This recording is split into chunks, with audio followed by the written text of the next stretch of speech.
Hai mai percorso la Via dell'Acqua ad Urlo, un sentiero ad anello nel comune di Crespadoro, provincia di Vicenza, che porta l'escursionista fra storia, natura e tradizione?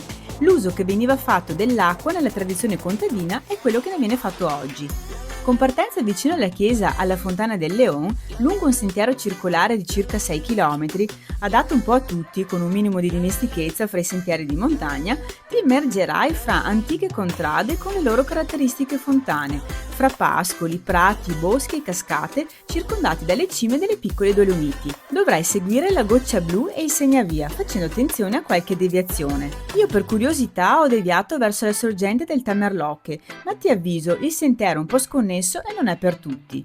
Inoltre l'acqua delle fontane non è potabile. Lungo il sentiero i pannelli illustrativi ti aiuteranno a capire il contesto storico e attuale del progetto I Sentieri dell'Acqua. Non ti resta che immergerti nel meraviglioso bosco di Faggi, abbracciando un albero, respirando l'energia della natura e ammirare le bellissime fontane e l'ambiente che ti circonda. Altre info utili le trovi in descrizione. Salva il reel e vieni ad Urlo anche tu!